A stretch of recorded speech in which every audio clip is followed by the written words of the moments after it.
Shalom, shalom, shalom, haleluya, puji Tuhan, selamat pagi. Sungguh Tuhan kita baik dan teramat baik, dan dalam kebaikannya sekali lagi Tuhan sudah membangunkan kita di hari pertama di minggu ini, Senin 24 April tahun 2023. Kita pasti akan diberkati hari ini.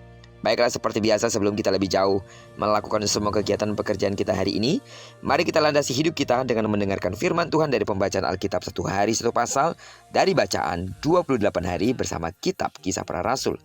Dan hari ini kita sudah berada di hari yang ke-20, maka kita akan membaca kitab Kisah Para Rasul pasal yang ke-20 ayat pertama sampai dengan ayat yang ke-38. Keteladanan yang diwariskan. Sebagai pengantar renungan ini saya akan coba bacakan untuk kita ayat yang ke-19. Dengan segala rendah hati aku melayani Tuhan. Dalam pelayanan itu aku banyak mencucurkan air mata dan banyak mengalami pencobaan dari pihak orang Yahudi yang mau membunuh aku.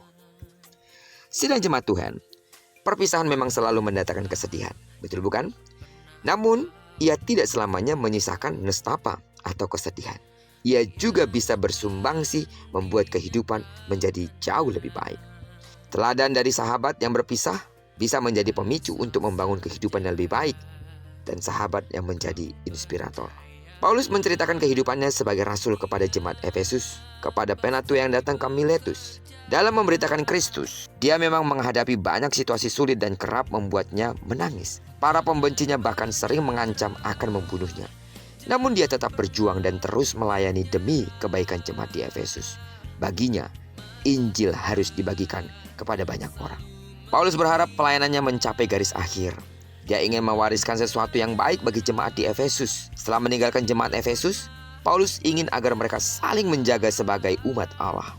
Paulus menasihati agar mereka awas dari segala ancaman yang datang. Akhirnya, Paulus menyerahkan jemaat Efesus ke tangan kasih Kristus. Lewat teladannya, Paulus mendorong jemaat Efesus agar saling menolong sebagai bukti murid Kristus. Setelah berlutut dan berdoa, Paulus pun meninggalkan jemaat itu. Sidang jemaat Tuhan, gaya hidup pengikut Kristus harus berbeda dan wajib memberi dampak positif. Teladan Paulus menginspirasi jemaat yang dilayaninya. Dia berusaha membangun cara hidup baru kepada orang-orang percaya agar merasakan kasih karunia Kristus. Walau tidak ada lagi di tengah jemaat, tetapi keteladannya masih tinggal bersama mereka. Begitulah Paulus meninggalkan mereka dalam sukacita. Tuhan mau kita harus berdampak bagi kehidupan. Jika pergi dari suatu tempat, kita harus memastikan bahwa keadaannya kelak akan lebih maju. Warisan integritas kita sebagai pengikut Kristus adalah jaminannya. Mungkin saat ini kita tidak akan meninggalkan siapa karena kita tidak punya rencana untuk pergi, berpisah dengan orang-orang yang ada di sekitar kita. Tapi paling tidak, belajarlah dalam keseharian kita untuk berpikir apa yang akan dikenang oleh saudara-saudara kita kalau kita pergi kelak.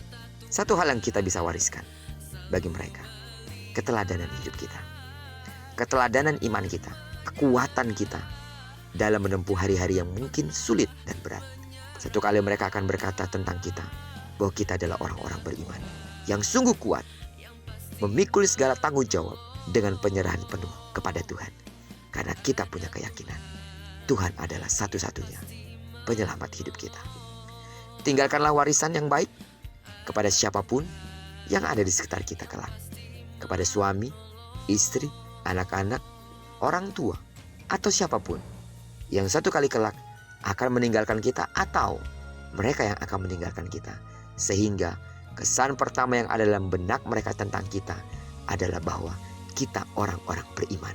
Karena kita kuat menanggung segala sesuatu serta kita setia mengiring Tuhan walau salib yang begitu berat.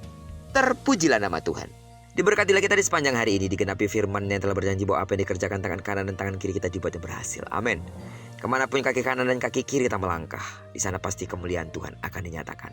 Mungkin sidang jemaat Tuhan ada beberapa saudara yang terus mengisi waktu libur ini. Dimanapun saudara berada, sekali lagi, kemurahan Allah ada padamu. Jika bersatu musuh datang menyerang engkau, tapi karena kekuatan Allah ada padamu, maka musuhmu akan lalu daripadamu. Diberkatilah kita bersama dengan orang-orang kita kasihi, serta bersama dengan orang-orang yang kita cintai dimanapun mereka berada.